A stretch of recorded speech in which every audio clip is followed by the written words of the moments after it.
Okay, my good friends, Roger once again, Mud Fossil University. Speaking of mud fossils, there they are.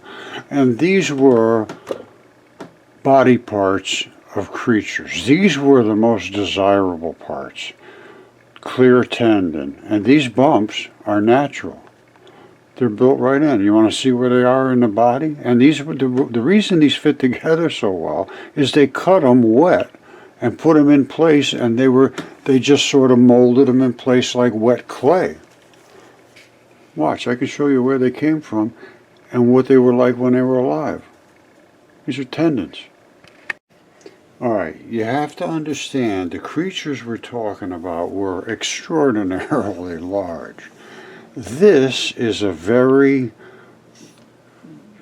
tiny tendon mat that is in your body or as a creature's body, and what it is it's a very tough fibrous mat.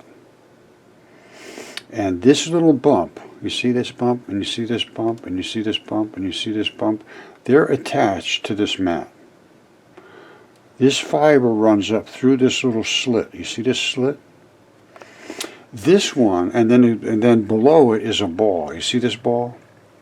That's the tendon balls I'm talking about, and probably have shown you by now.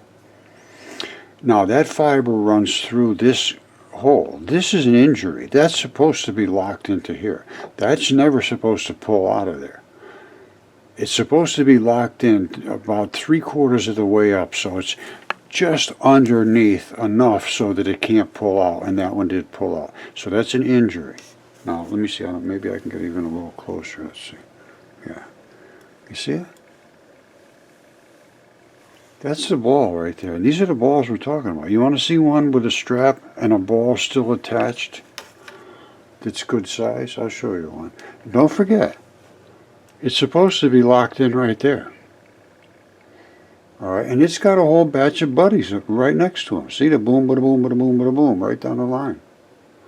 And they're all locked in below. So if you were to cut this tendon, right there, you'd have a bump and a bump and a bump and a bump, and they just broke them off and left the bumps. And I found a wall, or I found a picture of a wall that shows where they were trying to test what was the best way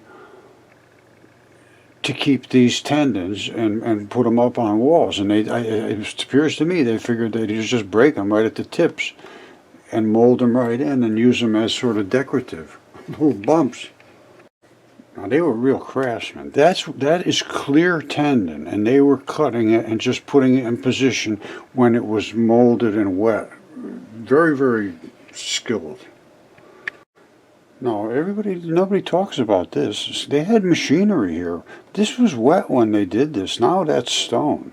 And I understand the white and the clay looking stuff. That is tendinous material. And they cut over the edge here, and I'll show you that in a second. And they used the slabs they were cutting. I don't know how they did this. Because when you see, they must have dropped these things from space as far as I can tell. And then they cut this. This one still has bone in it. This is trash.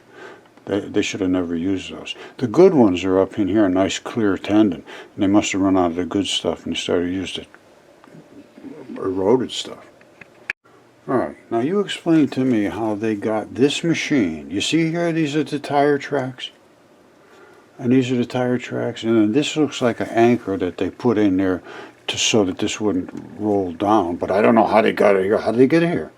How did they get this here? You see these edges here? They come way out to here. Same thing over here. Way out to there.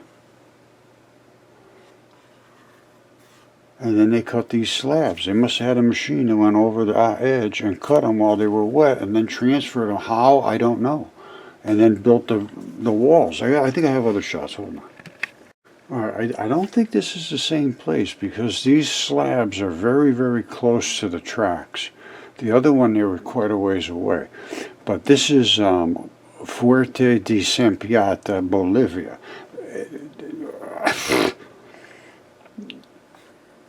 I don't know.